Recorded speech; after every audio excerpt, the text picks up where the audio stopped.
My dear students, இன்னைக்கு class 12 மேத்ஸில் chapter 5ல எக்ஸசைஸ் 5.5ல கொஷின் நம்பர் 10 பார்க்க போகிறோம். Points A and B are 10 kilometre apart. ஏன்னு ஒரு பாயிண்ட் இருக்குது, பின்னு இன்னொரு பாயிண்ட் இருக்குது. ரெண்டுக்கும் இடைப்பட்ட தூரம் வந்து 10 kilometre. Okay, and it is determined from the sound of an explosion. இந்த இடத்துல ஒரு எக்ஸ்ப்ளோஷன் நடக்குது. ஓகேவா? ஸோ பி அப்படிங்கிற ஒரு பாயிண்டில் ஒரு எக்ஸ்ப்ளோஷன், ஒரு வெடிக்கிறாங்க. அது வந்து பார்த்திங்கன்னா ரெண்டு பாயிண்ட்ஸ்க்கும் டிஃப்ரெண்ட் டைமில் ரீச் ஆகுது அந்த சவுண்டு. ஓகேவா? அப்புறம் வேறு என்ன சொல்லியிருக்காங்கன்னா, location of the explosion 6 kilometre closer to A than B. அதாவது ஏக்கு இந்த எக்ஸ்ப்ளோஷன் நடக்கிற இடத்துக்கும் பிக்குமான டிஸ்டன்ஸ் வந்து நம்ம டி அப்படின்னு எடுத்துக்கணும்னா அதை விட 6 கிலோமீட்டர் குறைவான தூரத்தில் ஏ இருக்குது. அதனால தான் D-6ன்னு இந்த டிஸ்டன்ஸை நான் குறிப்பிட்டிருக்கேன். புரியுதுங்களா? என்ன சொல்கிறாங்கன்னா, show that the location of the explosion is restricted to a particular curve and find the equation of it.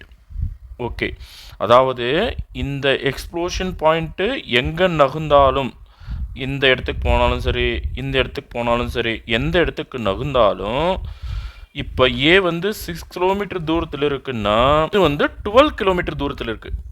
புரியுதுங்களா? சப்போஸ் இந்த பாயிண்ட் வந்து 10 கிலோமீட்டர் தூரத்துக்கு நகர்ந்ததுன்னா இது வந்து 16 கிலோமீட்டர் தூரத்தில் இருக்குது. புரியுதுங்களா? ஸோ இதுதான் அவங்க சொல்லியிருக்கிறது. அதாவது location of the explosion 6 kilometre closer to A then B. ஏவை விட பி வந்து 6 கிலோமீட்டர் அதிகமாக இருக்குன்னு எடுத்துக்கலாம். அல்லது பி இருக்கிற தூரத்தை விட ஏ வந்து 6 கிலோமீட்டர் குறைவான தூரத்தில் இருக்குது. சப்போஸ் நான் இதை டின்னு எடுத்துக்கினேன்னா இது D-6, அதாவது 16 - 6 10 கிலோமீட்டர். புரியுதுங்களா? அதே போல் இதை நான் டின்னு எடுத்துக்கினா 12 - 6 6 கிலோமீட்டர். பாருங்கள், D-6. இப்போ உங்களுக்கு புரிஞ்சிருக்குன்னு நினைக்கிறேன். ஸோ இது போல் எக்ஸ்ப்ளோஷன் வந்து எங்கே நகர்ந்தாலும் சரி, அந்த டிஸ்டன்ஸ் ஆகப்பட்டது ஏ வந்து பியை விட 6 கிலோமீட்டர் குறைவான தூரத்தில் இருக்குது. அதுதான் இந்த பாயிண்டில் சொல்லியிருக்காங்க. இதை புரிஞ்சுக்கினாலே நீங்கள் போதும். ஓகேவா? இப்போது இது நல்லா கவனிங்க. இந்த டிஃப்ரென்ஸ் பிட்வீன் பாயிண்ட்ஸ், அதாவது பிஏ, அதாவது இந்த டிஸ்டன்ஸ் வந்து பிஏ, இந்த டிஸ்டன்ஸ் வந்து பிபி. அப்போ PB minus BA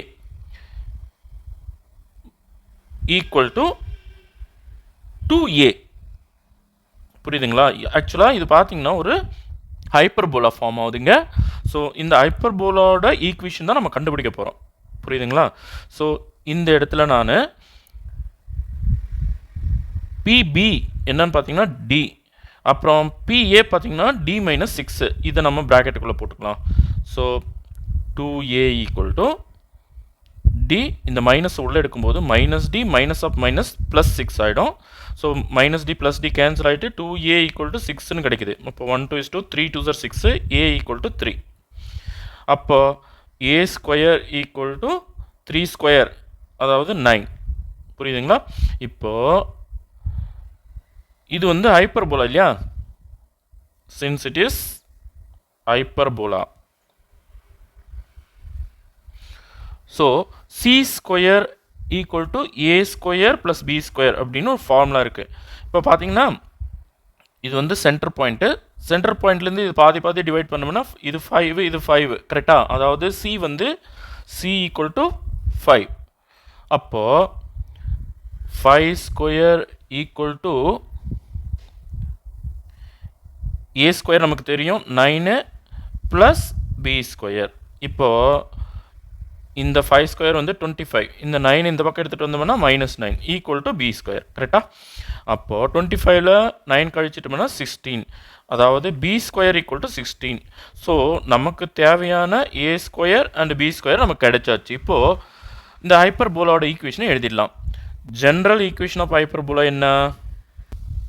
X square by A square minus Y square by B square equal to 1. இதுதான் ஹைப்பர்போலாவோட ஜென்ரல் ஈக்குவேஷன். ஸோ இந்த இடத்துல நமக்கு ரெண்டு இன்ஃபர்மேஷனுமே இருக்குது. எக்ஸ் ஸ்கொயர் ஏ ஸ்கொயருக்கு பதிலாக 9 minus Y square by b ஸ்கொயருக்கு பதிலாக 16 equal to 1. So very simple. But நீங்கள் அந்த கான்செப்ட் புரிஞ்சுக்கிட்டிங்கன்னா ரொம்ப ஈஸி தான் இந்த சம். ஓகேவா? Thank you students.